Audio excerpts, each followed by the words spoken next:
Yo, what's up, everybody? Here we are, the Mancast NV. Y'all know me. I'm your boy, Man of Steel 14. And you got Mr. Chocolate right here. Special episode of the month right here. This is our charity of the month that the Mancast is working with, the Food Bank of Northern Nevada. A couple amazing women with me. Go and introduce yourselves and tell us what you guys do. Hi, everyone. My name is Laura Helen, and I'm the Event and Food Drive Coordinator here at the Food Bank of Northern Nevada. And I'm Aramel. I'm the Marketing and Communications Coordinator. Now, for our viewers out there that don't know what food banking actually is, go and explain to them. Sure, we would love to. Well, the food bank here in Northern Nevada has actually been in the area for 31 years. And I would say that probably the biggest thing that we try to help people to understand is we are not actually a food pantry. A lot of times when people hear food bank, what they envision is a small food pantry who is handing food out directly to the clients. And we actually are more of a regional distribution hub. It's kind of if you think about like, you know, a retailer has their store and then they have the distribution center, and we're the distribution center. We do offer a few direct service programs where we're working directly with the clients distributing food. But for the most part, we're working with a network of 136 partner agencies. Wow. And they're the ones that are out there getting the food out to the clients who are really in need of our help. Nice, Okay. nice. All right, well, right now we're in a great new facility, and I understand that you guys moved in here not too long ago, so why don't you tell me about this facility and how the move went? Absolutely. We moved here in 2008, the summer of 2008, and we were able to do this because of a wonderful grant from the Reynolds Foundation. They donated $8.2 million for us to be able to build this brand new building out here. We also raised money through capital funding to be able to pay for the rest of the building. Currently, we are serving 101,000 people every month. And at the old building, we were able to serve 90,000 per year. So that is a huge jump as to what this building has been able to allow us to do for our community. Even in our refrigerator and storage area, we are now working with a area of 20 times larger than what we had before. So that's able, easier. Yeah, absolutely. It's able to allow us to give more fresh fruits and vegetables. That's great. Now, since we're on the topic of the facility, renewable resources is very important, and I know you guys have an amazing solar system powering this building. Can you tell me about that more? Yeah, definitely. We have a 150 kilowatt solar array up on the roof of our warehouse, and it was installed for us by BlackRock Solar. At the time that it was installed, it was actually the largest solar array in Northern Nevada. Wow. We hear rumors that we've been surpassed on that. I don't know what that is, but it does equate to a savings in our energy costs of about $30,000 a year. And to kind of put that in perspective, we are able, for every dollar that we fundraise, we are able to provide 3 meals to somebody who's hungry in our community. And so $30,000 a year equates to us being able to provide an extra 90,000 meals to our neighbors. Incredible. Yeah, it's really amazing. Yeah, any bit helps. Now, since you have such a large facility and you serve so many people, what is your distribution area? Our service area is 90,000 square miles, and that is comprised of 13 counties. That's about Tonopah and up in Nevada. Something that's really surprising to a lot of people is that we also serve the eastern slope of California. The logistics for California to be able to get over the mountainside to get to clients was just too much, and we are on the correct side to be able to do that. And we serve about 8 counties in California. Okay. Wow. So how many pounds of food do you distribute annually? Last year we did 13 million pounds of food, and this year we're on track to do about 14 million pounds of food. A lot of people, we've been hearing that the community is saying that they are starting to see the economy rise and that things are getting better. And we certainly see that outside of the food bank. Unfortunately, that's not the case here on our day-to-day basis. We're serving more people. The need is still there, and that's kind of a sad reality for us. And if I may ask, of that 13, 14 million pounds of food, how much of that is fresh food? 49% of the food that goes out of our door is fresh produce. We have really great programs that distribute that fresh produce, one of them being our partner agencies that Aramel was talking about.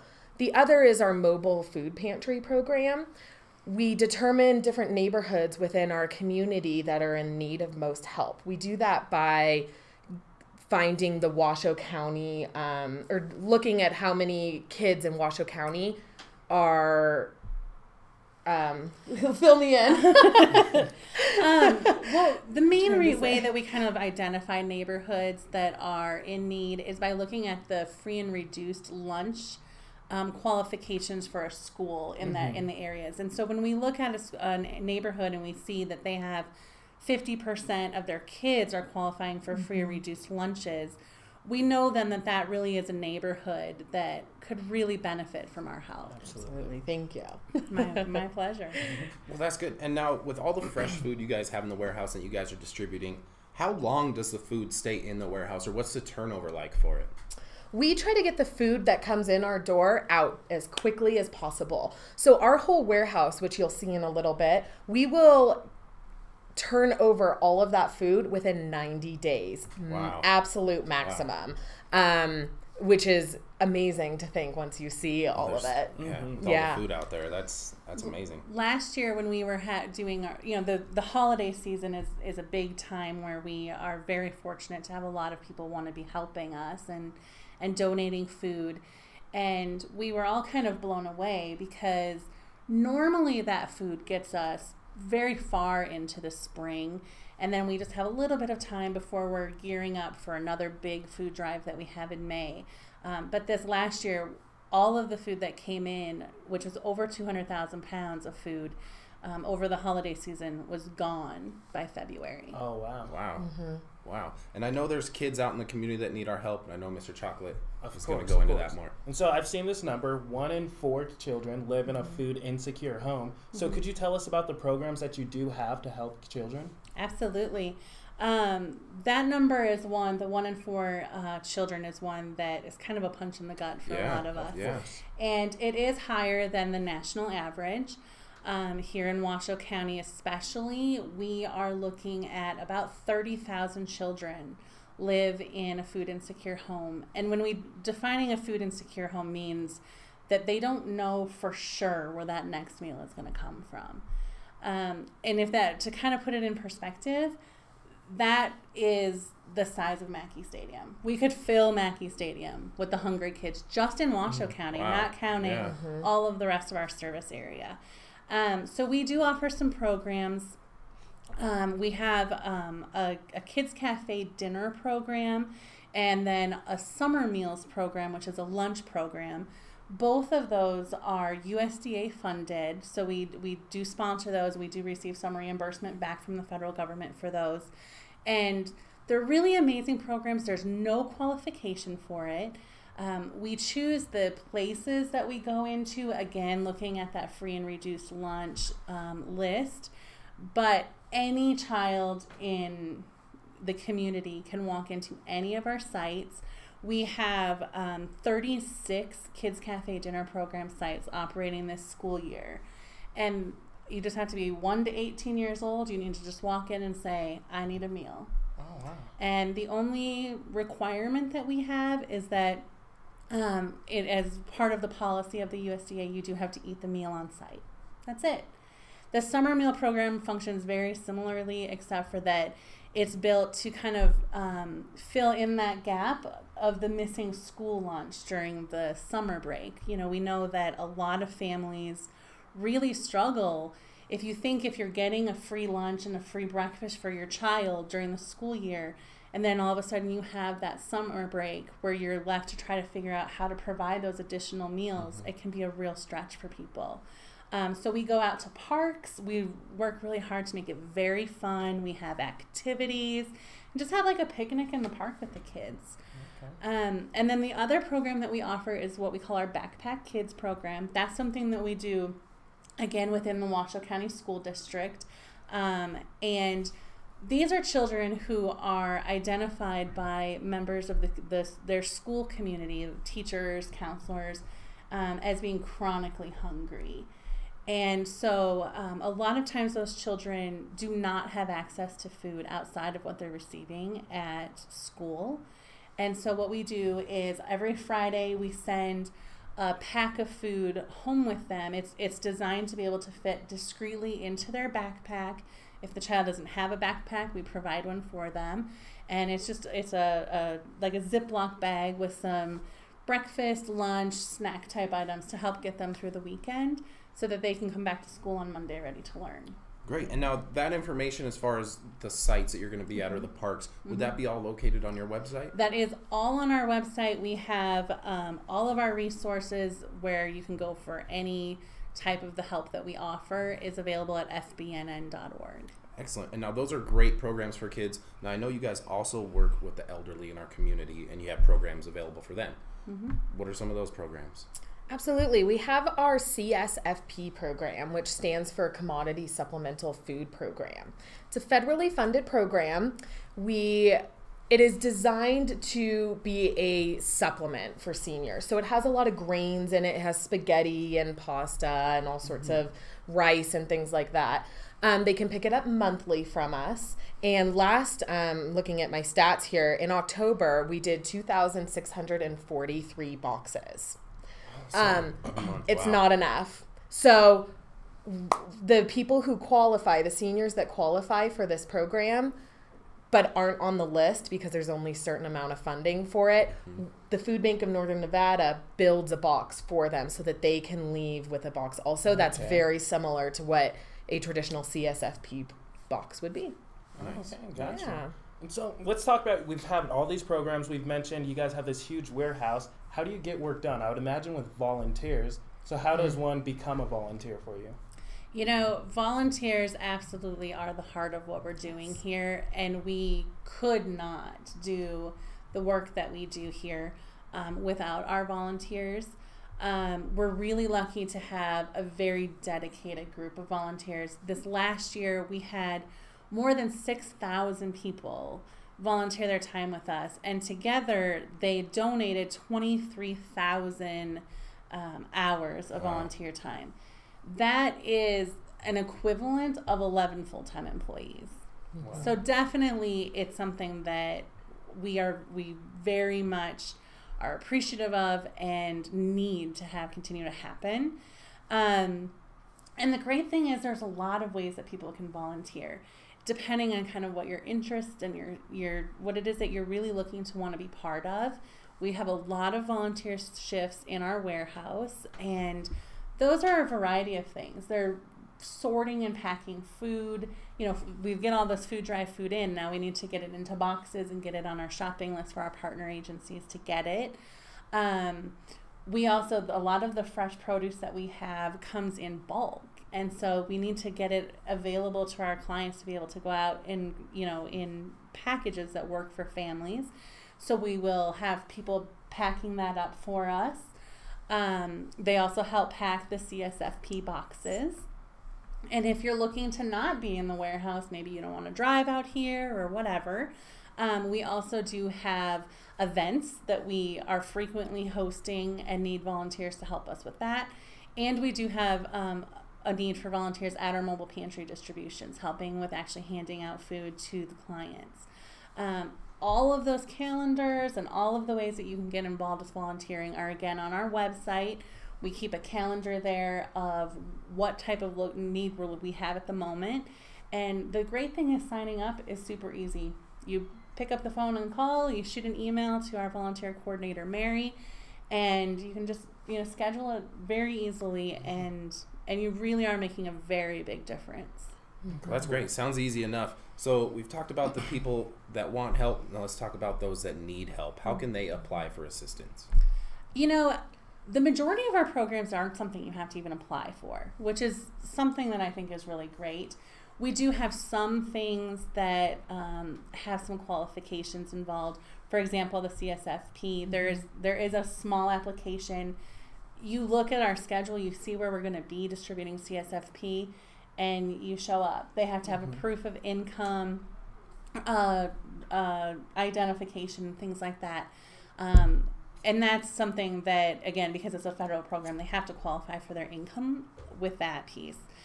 We do also offer SNAP outreach. SNAP is what they now call food stamps. Mm-hmm. You can go and apply for food stamps at our SNAP outreach without ever even having to step foot in the welfare office, which really can be very helpful because that can be a daunting process. Mm-hmm. We thankfully have an agreement with the Washoe County Welfare Department and not just in Washoe, throughout our rural areas as well, where we're able to do the interview process and everything. Awesome. You could just go to those places, but all of the rest of our programs, you don't have to apply. You go, you look at our website, you see where we're going to be, you look at the pantry list with our partner agencies. Some of our partners do request some pieces of information from you. Some of them have some income guidelines, or they may decide, we're only going to be able to sustain supporting clients who live within kind of this neighborhood. All of that is on our pantry list, though, and many of our pantries will help anybody who walks through their door. Our mobile pantry, you fill out a form. It's very simple. We try very hard to make sure that people don't feel like they're having to go through obstacle after obstacle just to get the help that they need. Excellent. Now, for our viewers out there that don't have the time to donate, but they want to get in and they want to donate food or the supplies that you guys need, where can they get that information? I'm sure it's on your website, but as far as locations where they can donate. Absolutely. So that's part of my job, is I'm the food drive coordinator. So give me a call, shoot me an email. My email is lhellen, HELLEN @fbnn.org, and I'll get you all set up with a barrel. We have lots of good tips and ways to have a successful food drive, and I'm happy to talk to anybody who's interested in doing that. Excellent. Now, thank you guys so much for having us. But now I want to thank you for letting us put on our own little baby food drive for you guys. Yes. So now we want to take this time from the Mancast NV and the Whiskey Sirens Burlesque group. We're going to go ahead and present you with the food that we got for you guys. Yay, How thank exciting. you. Thank you.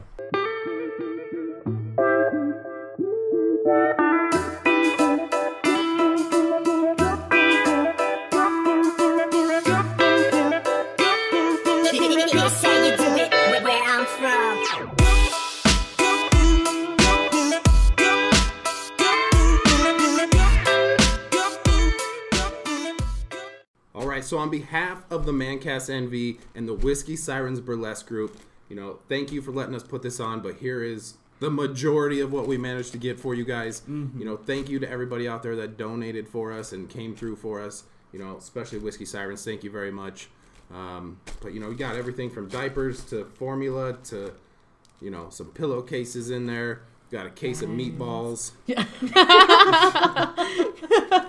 I think it was ravioli. There we go. But, a lot of people came through for us, so we really appreciate you. Everybody out there watching this, thank you so much. Yes, Look forward to more coming from the Mancast. Mm-hmm. Whiskey Sirens, thank you so much for coming through. And stay tuned. Now we got to move out towards the warehouse and show you how they operate here. So yes. Here we go. Thank you so much. You guys are amazing. Yes, every bit counts. And on behalf of our clients, we send out a huge thank you to you.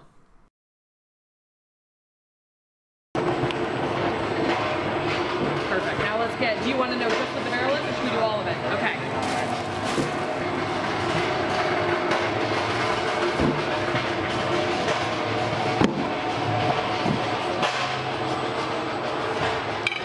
Wow.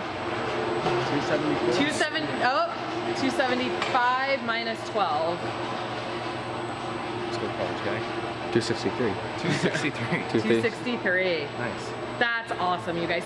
All right, here we are, the Mancast NV with Laura and Aramel again of the Food Bank. They're going to give us a quick tour around the facility of the warehouse and kind of show us how things are done. So where are we at right now, and what can the viewers see behind us? Well, we're back in our warehouse space now, and so the area that we're looking over right here actually is where any of the volunteering that's done in our warehouse takes place. And we actually can see they're getting ready, it looks like, to sort some donated food. But this is the space where if you come out to donate, you'll be doing your work in the warehouse. All right, well, let's move down there and check out the volunteer area. All right, so here we are again, and right now we're in the volunteer area. So would you like to tell us what happens here, and on average about how many people are here a day? Sure. So we have 5 times a week, we do 2 volunteer sessions out here every 5 days a week. And we have usually up to about 30 people per volunteer session. They do a variety of things. So we are bagging produce, we're packing the CSFP boxes, and what they're actually, it looks like they're set up to do out here today is sorting food. So when the food comes in from a food drive, we have to go through it. We have to make sure that it's not expired, make sure that there's not, you know, a leak or something that would make it unsafe. And then we have to package it up for our partner agencies to have access to it. Okay. And so what they do is they sort through the donations, and you can kind of see if you look here, they've got Sean, who is our volunteer supervisor, has it all laid out. Entrees go in these boxes, vegetables go in these boxes. And then what we do with that, once it's all packaged up and it gets wrapped and put in our warehouse shelves, then it goes on a shopping list that's available to our partner agencies. And so they'll be able to see we have repacked vegetables. Mm-hmm. They aren't going to know what vegetables specifically they are, just that they're a box of vegetables. And they're usually mixed. I mean, it's usually a mixture. And then they just order right off of our shopping list like that. I want this many boxes of that and this many boxes of this. Incredible. So, one thing that you might notice as you look around our whole warehouse, you will probably see a lot of alcohol bottles. I'm sorry, Mancast fans. That's not what's happening here. We actually have kind of lucked into this, and it's been probably in about the last year and a half. And when it first started happening, the food bankers were like, are people donating beer to us? We were very confused ourselves. But there we get these extra runs of boxes, or if there's like a misprint on a box, some of them come donated, other ones we're able to purchase for a really, really great price. Mm-hmm. And the thing about alcohol boxes is they're sturdy. They're designed to hold wine and beer. Mm-hmm. So we often have people ask us about all of the alcohol in our warehouse. I'd imagine. And that's not what's happening. Okay. Thank you so much. All right, so here we are in front of a gigantic refrigerator. So, go ahead and tell me about what's behind us here. Sure. Well, as Laura was saying a little bit when we were chatting earlier, one of the amazing things about moving out to this facility is that we now have 20 times the storage that we used to have for refrigeration and freezer space.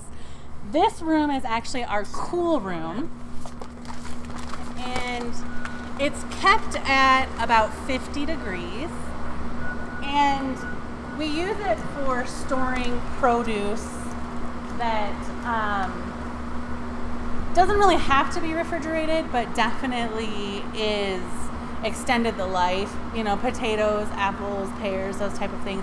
We're able to get more use out of them before they go bad if we have them in cool storage. Mm-hmm. And so you can see that it looks like we have an onion or two in the a couple onions. Yeah, a couple onions. No. Great fresh storage for sure. Now we're going to move over to the freezer area, I believe. All right, let's go over there. We're not going to take you in there. Yeah. So now here we are in front of the freezer storage area. Open sesame, and here we go. Let's see what we got in here. Woo! I'm ready for it. Yeah, it's a little chilly. It's almost like a freezer in here. Perfect. Wow. So a lot of product in here. We do have a lot of product right now in here. Sometimes it's really bare and sometimes it's really full like it is right now. Yeah, a lot of product. We do a lot of different things in this freezer. We actually sell some of the space to it to this company that has different products that they send out that need to be sent frozen. So we keep freezer packs in here and they rent space for us, and that's one way that we're able to bring in a little bit of revenue for our clients, which is great. Excellent. Yeah. Definitely cold in here, so let's move on to our next portion of the warehouse.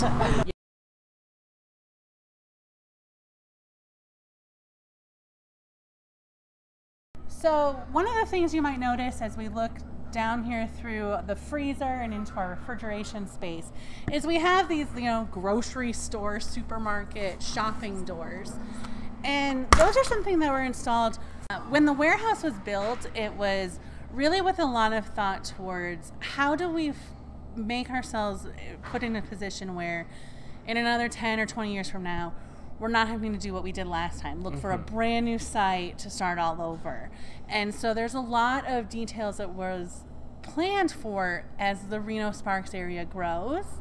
And one of those things is we thought to ourselves, down the road, we may very well have residential areas, partner agencies, a lot closer to us than we do right now. And so these are here with the idea that there may eventually become a model where currently what we do is a partner orders their food, and then we do everything through what we call a parking lot distribution. We have 5 or 6 partner agencies meet us somewhere in town and pick up their orders. But they may eventually come out here and actually shop with us and be able to just take their stuff right off of the shelves. And so this is one of those ways that we're looking ahead towards the possible future. Yeah, it's really neat. Another one of the ways that we are looking towards the future is the way that this building was built. The slab walls are able to come down and move out basically without a huge construction, crew or cost. So if we did need to actually expand the building, we could if we needed to. Hopefully we don't ever need to do that, but if we need to, we can. Awesome. All right, and so here we are in front of another magical door. What's behind here? Right here we have our refrigerator space, so come on in.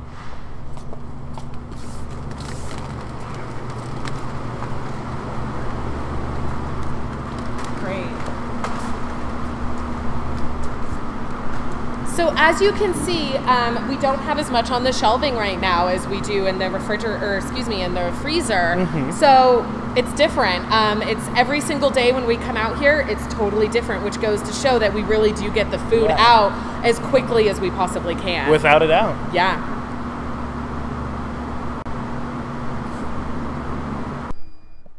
All right, so here we are almost at the epicenter of the warehouse, I want to call it. A lot of food behind us. Go ahead and explain what's back there. Sure. Well, here you can kind of see, the full capacity that we're able to bring into our warehouse. We have just over 60,000 square feet of warehouse space, and it actually, at one time we can hold 1 million pounds of food if this is full, which you can see that it's not right now. Over the next few weeks, as holiday food drive season really gears up, it will get fit more and more full. And what we do is we try to kind of keep things organized as best as possible. So this first aisle of shelving space here, that's where most of the food that has come in from a food drive and is waiting to be sorted and packed kind of lives while we're waiting for that process to happen. And then these few rows here are where the food drive food that we have purchased. We actually spend about $1 million a year purchasing food to fill in the gaps of what we are needing from that's not coming in through food drives. And so really this is kind of where all of the food lives while we're waiting for our partners to select it to get put out to their agencies. Okay.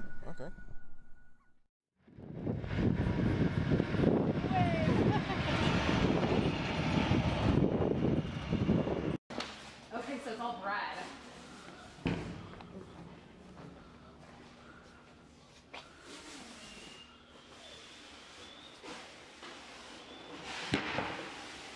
All right, so here we are. Shipment just came in. You guys referring this to as fresh rescue. Yes. Am I correct? All right. Yeah. So this morning, this truck went out to certain grocery stores here in town, and they grab all of the items that the grocery store is pulling off of the shelf, but is still really viable, good food. So it looks like on this truck right now we have a bunch of bread that might be like a day old or so, and we will immediately put this into our cool room because that's the optimum temperature, and we'll get this out probably within 48 hours. Excellent. Yeah. Let's let these guys get to work. So here we have it. It's a big old stack of food, and it has a name on it. What exactly is this? So this is an order that's actually been placed by our partner agency And, you know, so like I said, they go on the website, they've told us what they need, and our picker has gone through and pulled those items together. And now it's waiting for our parking lot distribution. So tomorrow, this is dated the 14th. So tomorrow this will be one of the orders that's loaded up on the truck. And like I said, the 5-6 of the agencies will all come together in one area, and then they'll be able to pick up their order. And this will be distributed then to the clients at this food pantry. Okay. All right, so here we are in the lobby of the food bank in Northern Nevada. As you can see, we got the warehouse behind us. Go ahead and explain what everybody sees.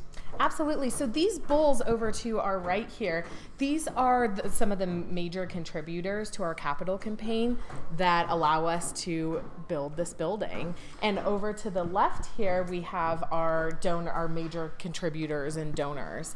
And these bowls represent sharing food and represent food in our community. And it's really neat. Joe Winter is the artist that makes all of these bowls for us, and he makes a smaller bowl to be able to give to the donor as well, which is really great. As you can see behind us, all of the glass, this was built to be a food bank, and so we built this glass behind here to be able to represent and to make sure that we never forget why we're here on this side. Fundraising and developing our nonprofit. We never want to forget why we're here. Excellent. Now, if people wanted to come down and take a look at this, are they welcome to? Or Absolutely. We welcome anybody and everybody to our property here. We love to give tours. We have 2 different meeting rooms, and you're welcome to give us a call and use that area as well for free. Excellent. Thank you. All right, so here we are officially in front of the food bank building. You know, just to wrap things up, we really want to thank you guys for having us out here. We really appreciate your guys' time and, you know, letting us actually get you guys some baby food. Yeah. And we really want to thank you. Your interest in between Mancast and the Whiskey Sirens. We are so appreciative to your interest in helping the hungry in our community. And I promise you that this is something that will make a big impact on our clients. So thank you very much for taking the time to come out and let us show you what we love to do around our community. Excellent. Well, thank you very much. Thank you.